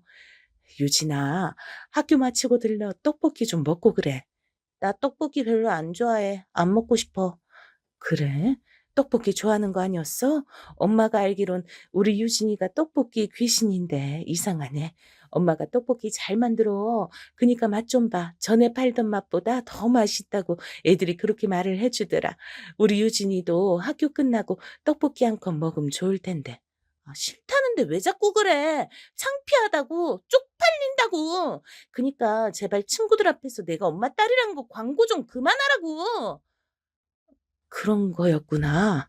아이고, 엄마가 또 주책맞게 굴었네. 우리 유진이 마음도 몰라주고. 엄마가 너무 무심했다, 그치? 엄마가 미안해. 엄만 매번 저에게 미안하다고 사과를 하셨지만 전 그러는 법이 없었습니다. 성질이 새어나온 눈물 맺힌 눈가에 힘을 주고선 씩씩거리는 게 전부였죠. 엄마를 굳이 이겨먹어야 성이 차는 아이였나 봐요. 왜 그랬을까 모르겠습니다. 절뚝거리며 부지런히 분식집을 오가고 힘겨운 한쪽 발로 조를 하면서 엄만 열심히 돈을 모으셨어요. 그 덕분에 제가 중학교도 멀쩡히 갈 수 있었습니다. 다른 친구들이 다 구매하는 광고에 나오는 브랜드 교복 전문점에서 저도 새 교복을 맞출 수 있었죠. 엄마의 헌신 덕분이었습니다. 그런 것도 고려 안 하고선 전 제 몸보다 한 치수 크기의 교복을 사야 한다고 강력히 주장하신 엄마가 궁상 맞아 보여 싫었습니다. 교복 전문점 사장님께 가격 할인을 받을 수 있는 방법은 없냐고 물어보시는 모습이 창피했습니다. 할인 같은 게 어디 있겠냐면서 제가 날카롭게 쏘아붙였고 손등을 반쯤 덮는 긴 교복의 길이에 불만을 품었었죠. 꼴의 사춘기가 됐답시고 얼마나 또 철이 없고 싸가지 없게 굴었던지 몰라요. 공부가 답이고 공부가 미래라는 엄마의 조언을 무시했습니다. 엄마도 공부 못했으면서 왜 나한테만 강요해? 엄만 중졸이잖아. 그랬으면서 맨날 나한텐 공부, 공부, 공부. 공부 타령 지겨워. 공부가 밥 먹여줘? 공부가 결국은 밥을 먹여주는 거야. 그리고 엄만 집안 사정이 워낙 안 좋아서 중학교까지만 나온 거였지만 돌아가신 네 아빠는 고등학교까지 나온 사람이었어. 상황이 따라줬다면 어쩌면 대학까지도 갈 수 있었던 분이셨단다. 머리가 무척 좋았거든. 그래봤자 뭐해. 결국은 대학 안 나오셨잖아. 그리고 일찍 돌아가셨잖아. 공부를 열심히 해봤자 일찍 죽으면 끝이야. 일찍 죽을 줄 알았다면 공부할 시간에 즐겁게 놀 것을 그랬다고 아빠도 후회하셨을걸? 사춘기라는 방패를 두르고서 제가 그런 공격을 가했을 때 엄마가 어떤 표정을 지으셨던가를 기억합니다. 심장이 철렁 내려앉았단 표정, 더없이 상처를 받았단 표정, 바로 그 표정이 제 마음을 캥기게 만들었어요. 그런 표정을 하시고서도 저에게 아무런 비난도 하지 않으시고 조용히 돌아서셨던 친정엄마의 뒷모습이 너무나도 작아 보였습니다. 제가 잘못했다는 생각이 들었어요. 죄송하다는 사과를 할 용기는 없었습니다. 전 엄마의 초라한 뒷모습의 크기보다도 더욱 작은 그릇의 소유자였으니까요. 그 정도밖에 전 안 되는 인물이었던 거예요. 제 마음을 불편하게 만든 엄마를 내심 원망하기도 했습니다. 그래도 양심은 있었는지 그 이후로 엄마께 막말은 뱉지 않았고 농땡이를 피우고 다니는 것도 그만뒀어요. 그 덕분에 인문계 고등학교를 진학할 수 있었고요. 그쯤 되니까 저도 꽤 철이란 게 들기 시작하더군요. 뒤늦게 후회하며 진지한 자세로 공부를 하기 시작했죠. 그러자 꽤 성적이 나오기 시작하더군요. 선생님들의 칭찬도 처음으로 받아봤고 제가 받은 성적표를 슬그머니 엄마의 로션통 옆에 두는 것도 처음으로 해봤습니다. 내용물을 끝까지 아껴 쓰기 위해 거꾸로 뒤집혀 있던 로션통이 어쩐지 제 마음을 아리게 만들었던 것 같아요. 그럴싸한 립스틱 하나 없는 엄마의 화장대는 얼마나 오래되었는지도 가늠하기 어려운 때에 들여놓았던 작은 탁상이었습니다. 며칠 후에 보니까 제 성적표는 탁상의 구석에 몇 권 쌓여 있던 친정엄마의 손때가 묻은 서적들 가운데 소중하게 끼워져 있었죠. 힘들고 지칠 때마다 그 모습을 떠올리며 공부를 이어갔던 것 같아요. 꽤 괜찮은 4년제 대학교에 갈 수도 있는 성적이 나왔지만 전액 장학금을 지원해 주겠다고 한 전문대에 최종 입학을 했습니다. 돈도 안 들거니와 취업률이 굉장히 높은 곳이었기 때문이에요. 제가 크나큰 성공을 거둘 수 있었다면 참으로 좋았겠죠. 하지만 그런 건 극소수의 이들에게나 이뤄지는 기적인 것 같았어요. 각 분야의 최고 권위자가 되거나 TV에 나오는 유명인들에게 해당되는 얘기였죠. 전 전문대를 나와서 그저 그런 중소기업에 들어갔습니다. 취업 준비 기간이 따로 들지 않았다는 게 그 전문대를 나온 최고 장점이었던 거예요. 별로 안 친했던 대학 동기들은 노는 것에 맛을 들여서 각자 이상하게 살기 시작했습니다. 대부분이 일찍 사고를 쳐서 혼전 임신으로 결혼을 했다거나 쉽게 돈을 벌기 위해 불법적인 요소가 섞인 일을 시작했다가 폐가 망신을 당하거나 그런 식이었죠. 그래서 전 그들의 경우를 보며 무조건 평범한 길을 추구했습니다. 연애도 쉽사리 하지 않았고요. 평범하게 일상을 살면서 돈을 벌고 저축하고 그러면서 살았어요. 우리 유진이도 이제 슬슬 결혼할 때가 된 것 같은데 짝은 아직이야? 엄마, 일찍 결혼한 애들 중에 결혼 생활이 행복해 보이는 애가 단 한 명도 없더라. 지금 남자친구가 나쁘진 않은데 결혼할 정도인진 확신이 없고 금전적인 부분도 걸리고. 그래서 결혼은 아무래도 골치가 아픈 것 같아. 적당히 연애만 하는 게 최고야. 그렇구나. 하긴 네가 보통 야무진 게 아니니까 알아서 잘 생각해서 판단하겠지. 엄만 우리 딸이 행복하기만 하면 돼. 결국은 그걸 원하는 거야. 엄마께서 그렇게 말씀하셨을 때 바보 같았던 저도 엄마가 행복하기만 하면 된다는 본심을 속 안으로만 삼켰습니다. 어렸을 때도 죄송하다는 사과를 입 밖으로 꺼내지 못하고 속으로만 웅얼거렸던 나쁜 습관이 그대로 남아 있었던 거예요. 이래서 3살 버릇이 80까지 간다고 하는 걸까요? 나이가 들어서도 어엿한 사회인이면서도 전 엄마 앞에선 어딘가 철없이 구는 면모가 남아 있었던 듯 싶네요. 엄마를 향해 내심 죄송하게 생각하는 부분들이 많으니까 속으로 찔려서 괜스레 겸연쩍게 군 것이죠. 이런 제 자신을 진정으로 후회하게 되던 땐 엄마가 쓰러지신 후였습니다. 병원에서 한참을 검사를 받았어요. 그럼에도 원인이 안 나와서 서울의 대학병원을 전전한 끝에 희귀병이라는 허무하고도 절망스러운 진단을 받았습니다. 계속 건강 상태가 악화될 일만 남았는데 뚜렷한 치료법은 아직 안 나와 있고 정기적으로 병원 다니면서 때마다 적절한 약을 쓰는 수밖에 없다고 했어요. 와, 진짜 어쩜 이렇게 한 사람의 인생이 이 지경으로 기구할 수가 있을까 싶어서 엄마를 향해 인간 대 인간으로서 너무 안쓰러운 마음이 들었습니다. 게다가 하나밖에 없는 자식도 고작 저 같은 인물이었죠. 너무 죄송해서 돌아버릴 것 같았어요. 그 날로부터 딱 반년 뒤에 전 결혼식을 올렸습니다. 만나던 남자친구하고 결혼을 해버린 거예요. 살다 보니까 은근히 부모님 건강 문제라든지 그런 것 때문에 결혼을 서둘렀던 사람들이 꽤 있더군요. 저도 그 경우에 해당이 됐습니다. 남편하고 제가 둘 다 나이가 30대였고 만난 지도 꽤 됐으니 언제고 결혼 얘기가 나와도 이상하지 않은 상황이었으나 이상하리 많지 둘 다 결혼엔 미지근한 태도였던 것 같아요. 그럴 만도 했던 게 전 결혼에 썩 긍정적인 입장이 아니었고 남편은 양친이 안 계셨습니다. 별로 결혼에 대한 좋은 생각을 하면서 자라날 환경이 아니었던 겁니다. 날 낳아준 엄마란 사람이 자식들 버리고 집을 나갔을 때가 내가 9살이었고 내 동생 녀석이 고작 5살 때였어. 그래서 난 내 동생을 생각하면 조금 짠한 마음이 들어. 나는 어쨌거나 엄마하고 이런저런 추억이 남아 있는데 동생은 어렸기 때문에 기억이 남은 것도 아무것도 없다고 하거든. 그냥 집안에 남아있던 사진 몇 장으로만 엄마를 본 게 다였어. 내가 하필 사춘기를 좀 호되게 겪어가지고 동생 녀석하고 별로 안 친하게 서먹한 형제 사이로 큰 것 같아서 그게 나이를 먹고 나니까 되게 마음에 걸리더라. 아휴, 난 동생만 생각하면 불쌍하고 미안해. 남편에겐 남동생이 하나 있었습니다. 남편이 사춘기 시절에 많이 방황하고 그럴 때 시동생은 아직 초등학생이었으니 형제 사이에 잘 통하는 게 없었던 모양이에요. 그리고 남편은 성인이 된 이후로 자기 혼자 멋대로 살았기 때문에 시동생은 알아서 중학교를 다니고 또 고등학교까지 나와야 했습니다. 참고로 형제의 부친 되시는 제 시아버지께선 시동생이 고등학교를 졸업하기 직전에 돌아가셨다고 해요. 간 쪽이 안 좋아져서 갑자기 그렇게 되셨다네요. 그 이전에도 일은 거의 안 나가시고 술, 담배만 지독하게 해대시며 입만 열면 세상에 대한 비관을 늘어놓는 게 전부셨다고 하니 남편이 어째서 부모에 대한 애틋한 마음이 없을 수밖에 없는지 이해가 갔습니다.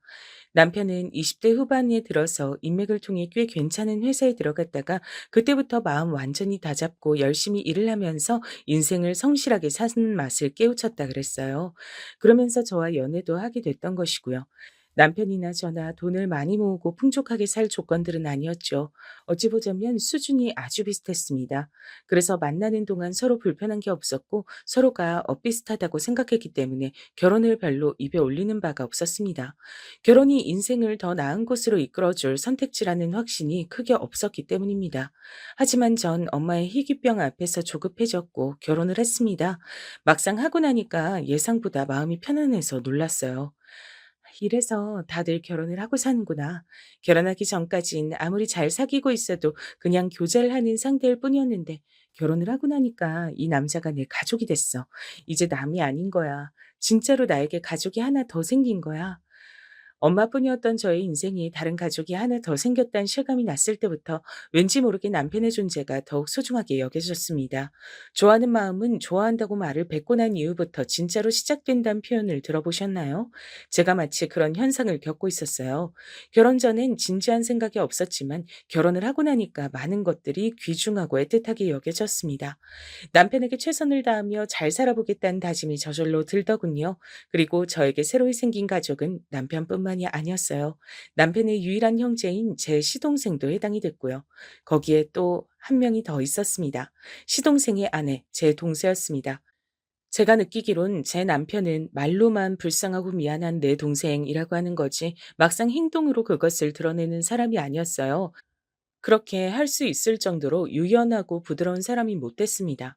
오래 사귀어 봤기 때문에 제가 그런 부분들은 잘 알았죠. 속으로나마 자기 동생을 진짜로 애틋하게 여기는 건지 아닌지도 솔직히 확신이 없었고요. 사람 자체가 잔정이 깊은 스타일은 절대로 아니었어요.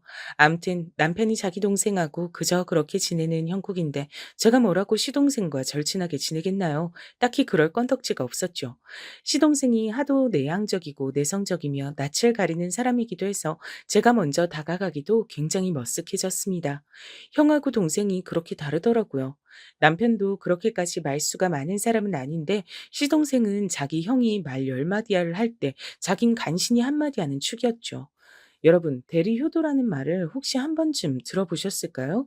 결혼하기 전엔 부모한테 제대로 된 효도 한 번을 안 하다가 결혼하고 나서 자기 배우자를 향해 우리 부모한테 효도 좀 해라. 이렇게 강요하며 기대하는 현상을 말합니다. 제가 또 시부모님이 안 계신 입장 아니었겠어요?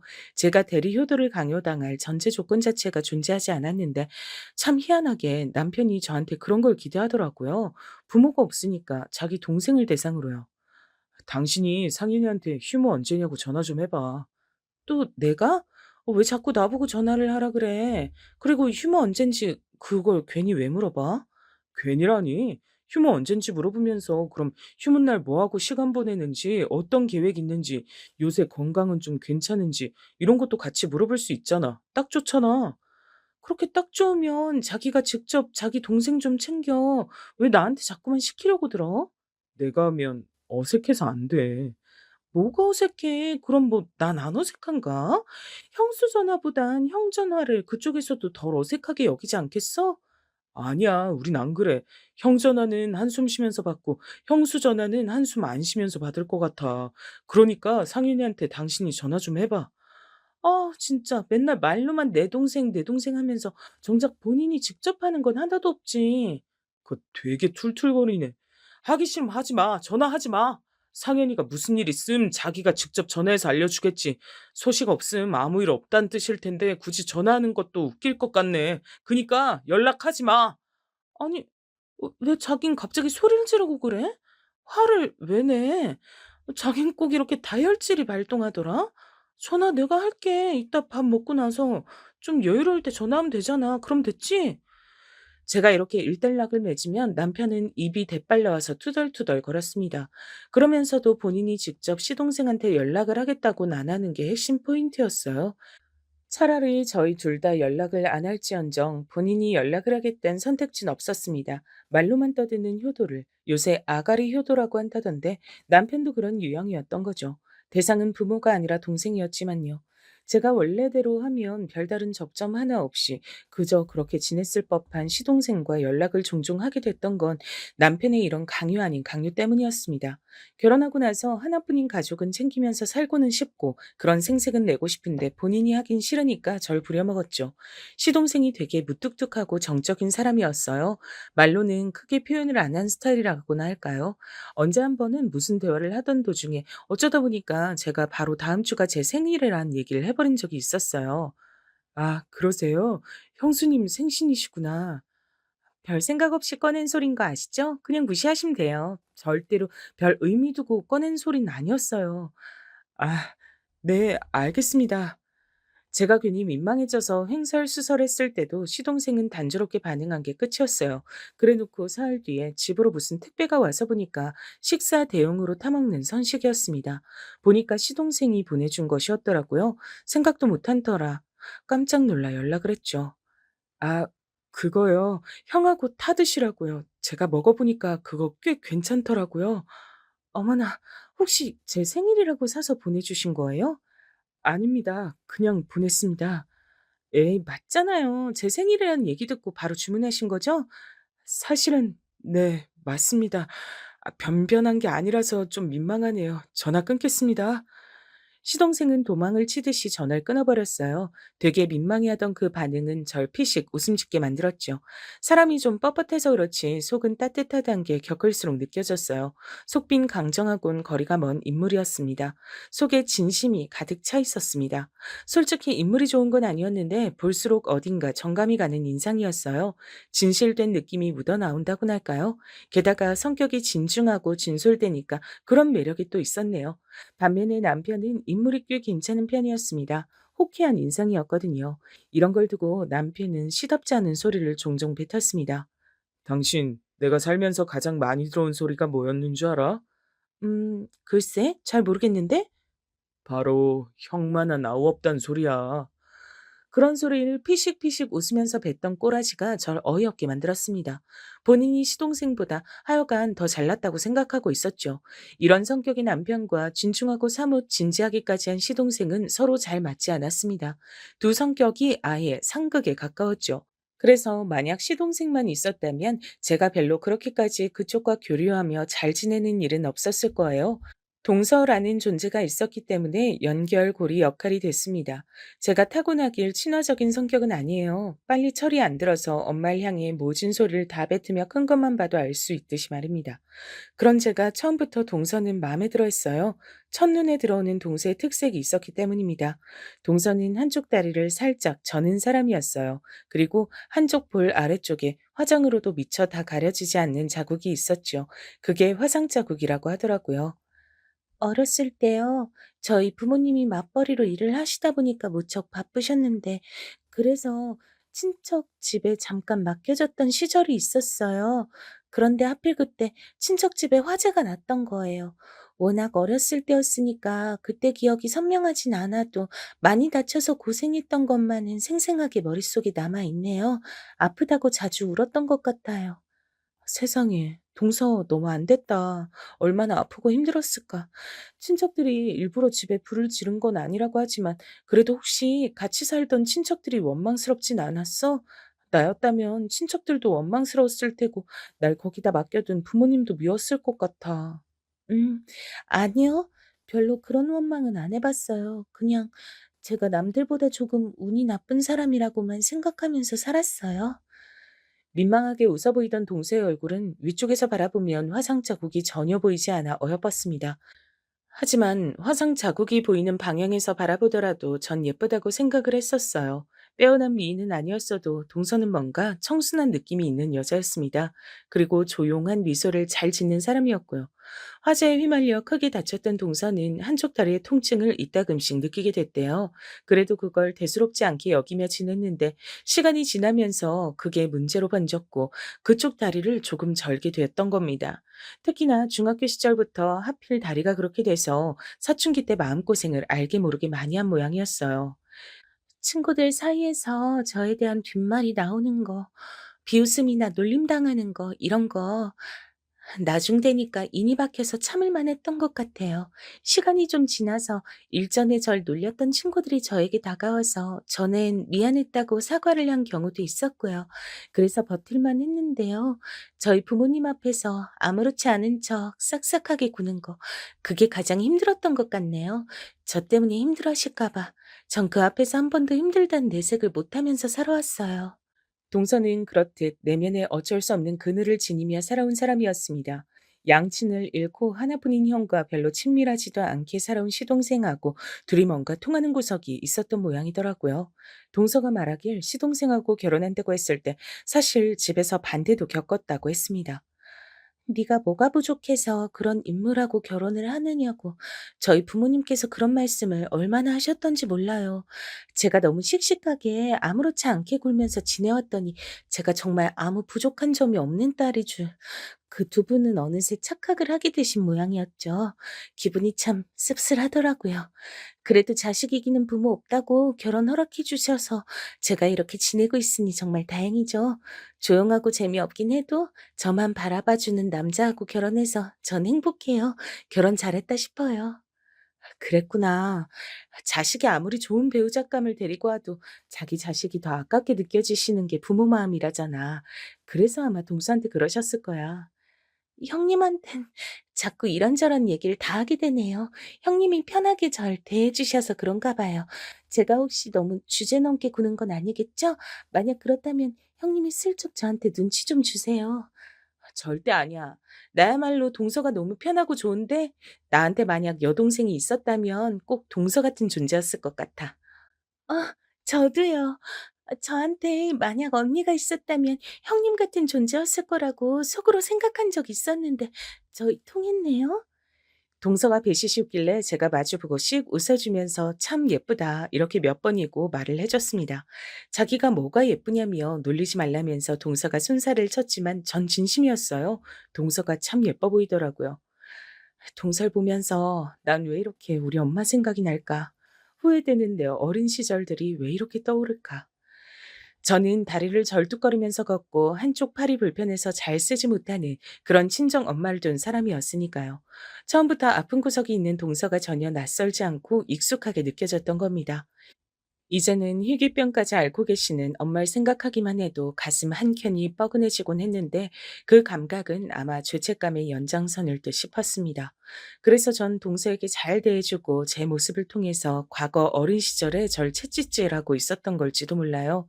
동서가 저에게 자기 얘기를 많이 해주었던 만큼 저도 제 얘기를 많이 나눠줬습니다. 결코 아무 데서나 떠들 법하지 않은 집안 얘기를 서로 주고받다 보니까 금방 저희 사이는 돈독해졌죠. 전 제 친동생이 생겼다고 여기며 동서에게 잘해줬고 동서는 절 자신의 친언니처럼 여기며 잘 따랐습니다. 오죽하면 남편이 그걸 두고 몇 번 저에게 핀잔을 주었을 정도였죠. 하루는 저에게 이런 소리를 하더라고요. 누가 보면 둘이 친자매고 나랑 상현이가 동서관계인 줄 알겠어. 내가 동서하고 사이좋게 잘 지내면 좋을 일이지. 자긴 왜 못마땅한 기색이야? 혹시 질투라고도 해? 질투는 무슨 별 희한한 소리를 다 하고 있네. 그게 아니라 재수 씨가 솔직히 좀 사람이 약간 그렇잖아. 약간 그렇다니? 뭐가 그렇다는 거야? 알아듣고도 괜히 나한테 반문하는 거지? 재수 씨 몸이 좀 그렇잖아. 걷는 것도 좀 그렇고 얼굴도 한쪽에 화상 자국이 제법 크게 있고 여러모로 좀 그런 사람인데 당신이 그렇게 재수 씨하고 금방 친해질 줄 난 몰랐지. 재수 씨는 딱 보니까 성격도 너무 조용하더만. 상현이하고 둘이 부부가 무슨 아주 판박이야.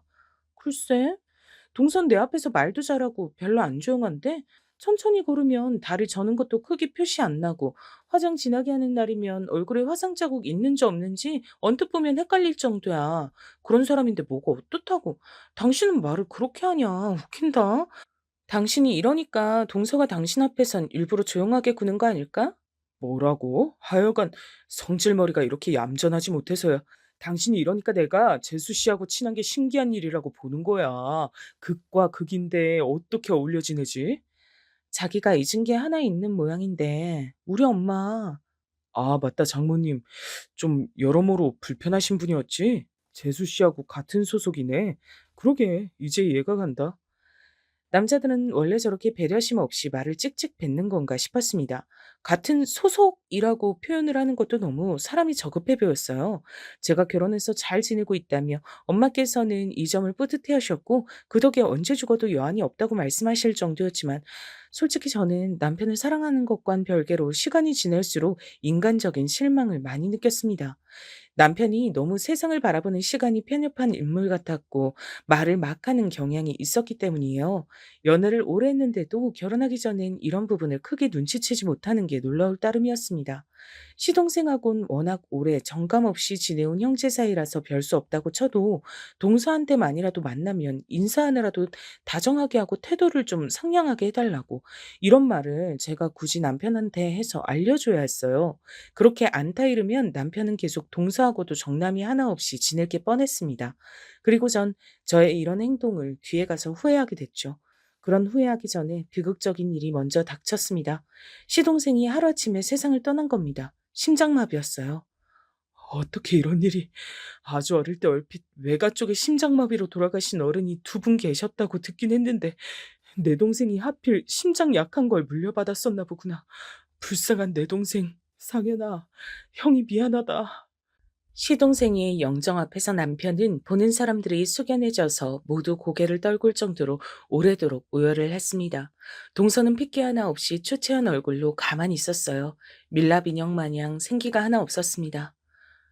동서, 어떡해. 괜찮냐고 물어봤자 소용없는 거 아는데 그래도 괜찮냐고 물어볼 수밖에 없어서 내가 동서한테 미안하다. 형님, 아니에요. 괜찮아요. 저 정말로 괜찮아요. 이대로 삶을 포기할 것도 아니니까 조금만 더 괴로워하고 조금만 더 힘들어하다가 마음 다 잡고서 열심히 살아볼 거예요. 그래, 동서. 잘 생각했어. 서방님도 하늘나라에서 분명 동서가 잘 살길 바라실 거야. 꿋꿋하게 삶에 대한 의지를 다지는 동서를 보며 전 다행이라 생각했습니다. 젊은 나이에 세상을 떠난 시동생도 남겨진 동서도 모두 불쌍해서 가슴이 아팠어요. 동서는 먼 지역으로 가서 조용히 마음을 달래며 지내겠다고 했습니다.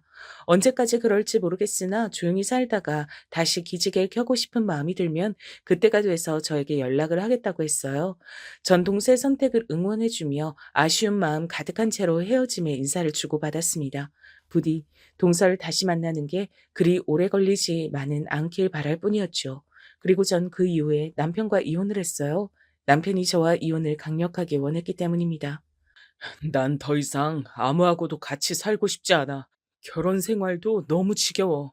엄마 같지도 않은 인간, 아버지라고 부르기 싫었던 인간, 불쌍한 내 동생까지 모든 게 다 거지 같아. 그렇다고 해서 왜 나하고 이혼을 하겠다고 해? 결혼이 장난이야? 이혼이 장난이야? 만약에 장모님이 희귀병에 걸리지 않으셨다면 당신이 나하고 결혼을 했을까?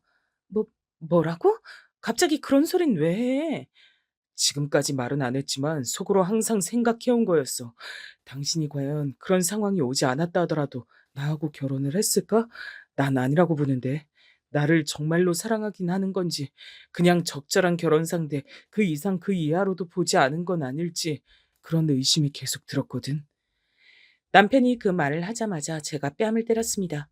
집안의 정적이 감돌았고 그 차가운 고요함이 저희 부부의 끝을 표현하는 듯 했습니다.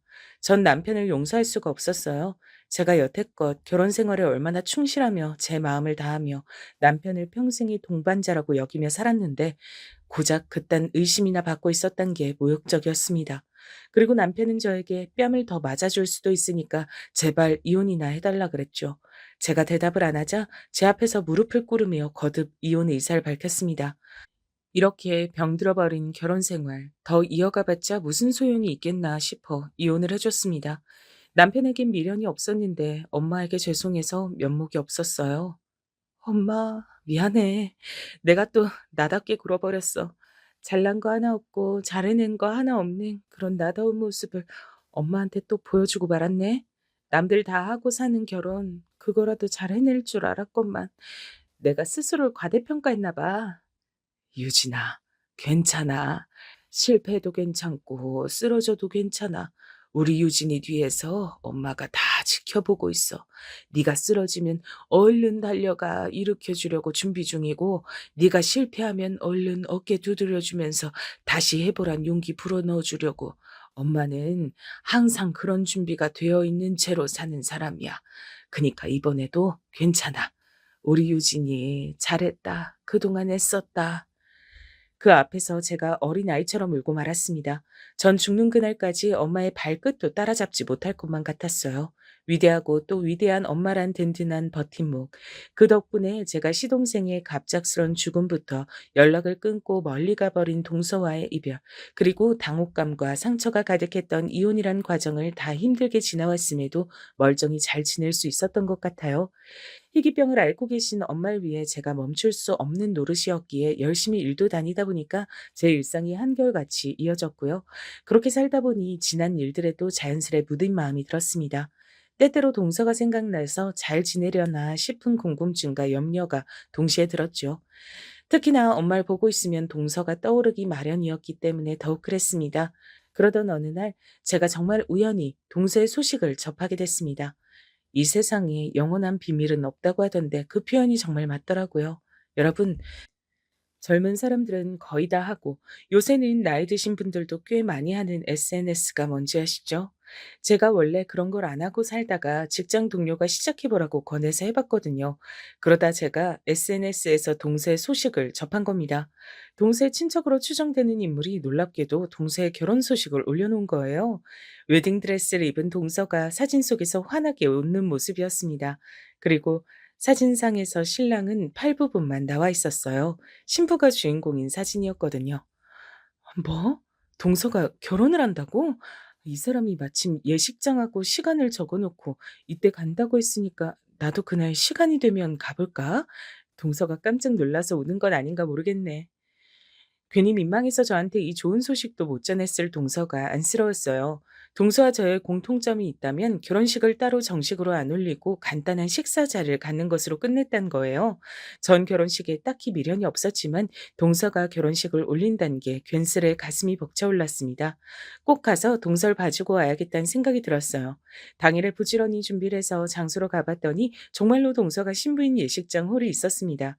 그리고 전 신부 옆에 적힌 이름을 보고 제 두 눈을 의심했죠. 왜 내 전 남편 이름이 여기 적혀 있지? 아, 설마 동명이인이겠지. 전 고개를 갸웃하며 걸음을 옮겼고 결혼식이 진행될 홀 입구에서 웃는 얼굴로 하객들을 맞이하고 있는 신랑을 본 순간 얼어붙고 말았습니다. 동서와 결혼한다는 남자가 바로 제 전 남편이었기 때문입니다. 상상도 못한 일이었어요. 전 너무 놀란 나머지 후다닥 뛰어가다가 신부 대기실을 발견했습니다. 미친 듯이 뛰는 심장을 안고 안쪽을 봤더니 동서가 웨딩드레스를 입고 앉아 있었어요. 그리고 저와 눈이 마주치자 기절할 듯이 놀라더군요. 형, 형님? 어떻게 형님이 여기 설마 뒷조사하신 건가요? 뒷조사라는 단어가 나왔던 것부터 동서가 떳떳하지 못하다는 것을 눈치챘습니다. 그때부터 심장이 조금 진정되었고 머리가 차갑게 식기 시작했어요. 아니, 믿을지 모르겠지만 100% 우연으로 동서 소식 접하고 여기 오게 된 거야. 근데 동서 오늘 누구하고 결혼해? 설마 내가 잘 아는 사람 아니겠지? 형님, 죄송해요. 어쩌다 보니 이렇게 되고 말았습니다. 사람 마음이란 게 생각처럼 움직이는 게 아니잖아요. 죄송하니까 너그럽게 봐주세요. 오늘 결혼식 날이잖아요. 조용히 가주시면 제가 다음에 연락드리고 찾아뵐게요. 뭐? 죄송하니까 봐달라고? 와, 진짜 어이가 없다. 내가 알던 동서가 맞아? 사람이 아주 딴판인데 지금까지 연락 한 통 없었고 내 전 남편하고 결혼 준비를 하고 있었으면서 잘도 다음에 연락을 주겠다. 그 말을 지금 나보고 믿으란 거야? 어떻게 자기 죽은 남편의 형하고 결혼할 마음이 들었어? 아니, 이게 지금 가능하기나 한 일이야? 세상 사람들한테 돌팔매질 당하고 쌍욕 먹을 결혼이야, 이거. 근데 뭐가 그렇게 자랑스러워서 결혼까지 올려? 왜요? 전 결혼식 올리면 안 돼요? 얼굴에 화상 자국 있고 다리 좀 절면 결혼식도 올리면 안 되나요? 혼인신고할 생각도 딱히 없고 그냥 결혼식 올린 다음에 둘이서 알콩달콩 살고 싶은 마음이었어요. 이게 그렇게 큰 욕심도 아니잖아요. 세상에 이해? 필요 없어요.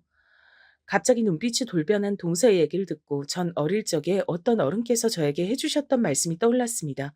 몸이 불편한 사람들이 대체로 갖고 있는 것, 바로 그것을 저희 엄마께서는 희한하게 가지고 계시지 않아 그것이 신기하고 존경스럽다는 얘기였어요. 그건 바로 자격지심이었습니다. 전 지금 동서의 얼굴에서 자격지심을 보고만 참이었어요. 동서, 이거 하나만 좀 물어보자. 왜 하필 그 인간이야? 왜 내 전 남편 같은 인간이냐고. 동서한테는 시숙이었잖아. 근데 왜 이런 추잡한 관계를 맺을 생각을 한 거야? 그 인간이 먼저 동서한테 수작을 부리던? 그 인간이 동서 보고 몸 불편한 사람이라고 얼마나 낮잡아 봤었는데 동서 만약에 속은 거라면 정신 차려. 절 바보로 하시네요. 수작질에 넘어가는 바보라고. 형님이야말로 전 약 보고 계시는 중이네요. 형님, 이런 판국이니까 솔직하게 말씀드릴게요.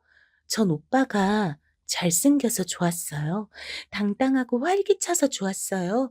저도 그런 남자랑 결혼해서 살아보고 싶었어요. 형님처럼 두 다리 멀쩡하고 얼굴 피부가 매끈한 사람만 그런 남자랑 결혼하는 법이 있어요?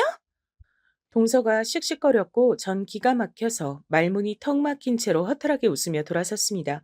동서는 혹시 제가 깽판이라도 칠까봐 불안한 눈빛으로 절 끝까지 주시했죠. 전 이 황당한 상황을 정리하고 싶어 일단은 화장실에 들어갔어요. 근데 세면대 앞에 있던 여자들이 대화를 주고받고 있었습니다. 듣자 하니까 다들 하객 알바를 하러 온 모양이었죠.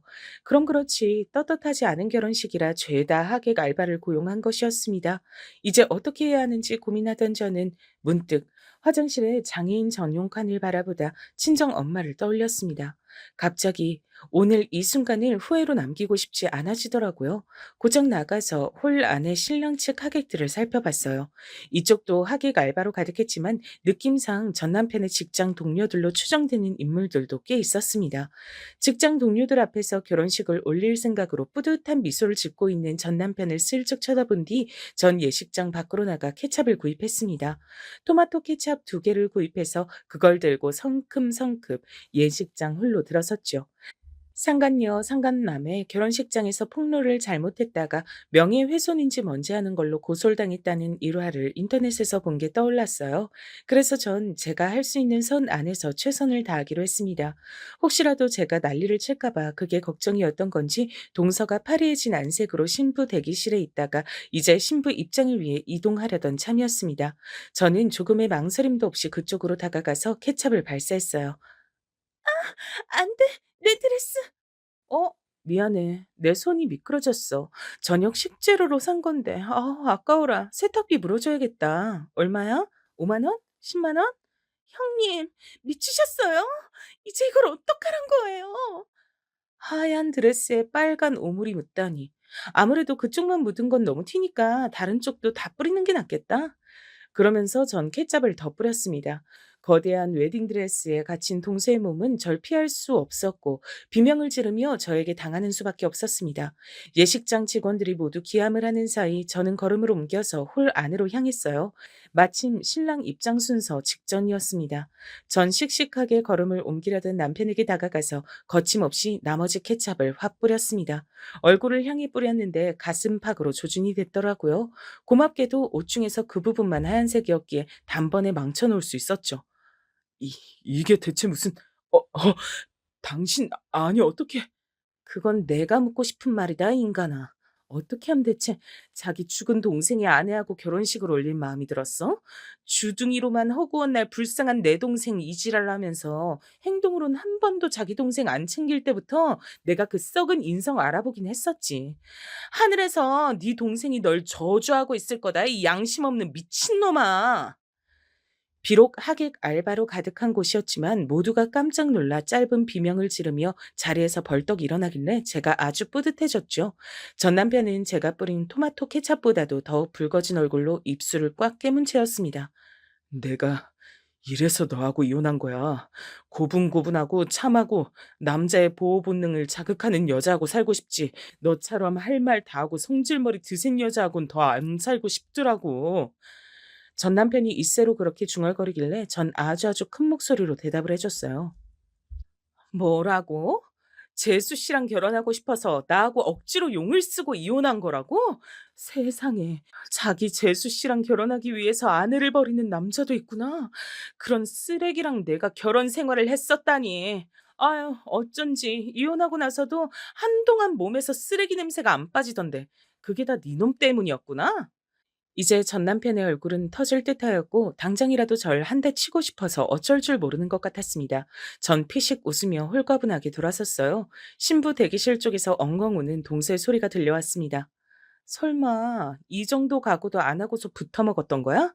진짜 이해가 안 되는 년놈들이야. 전 고개를 절레절레 저으며 예식장을 빠져나왔습니다.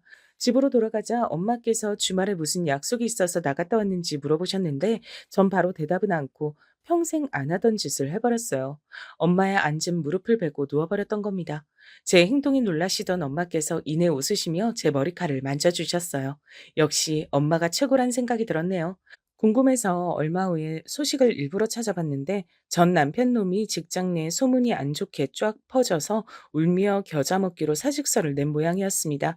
알고 보니 사고방식 한번 끝내주게 독특했던 제 동생이었던 그 인간은 전 남편하고 얼마 뒤에 헤어진 뒤 거처를 멀리 옮긴 듯 했고요.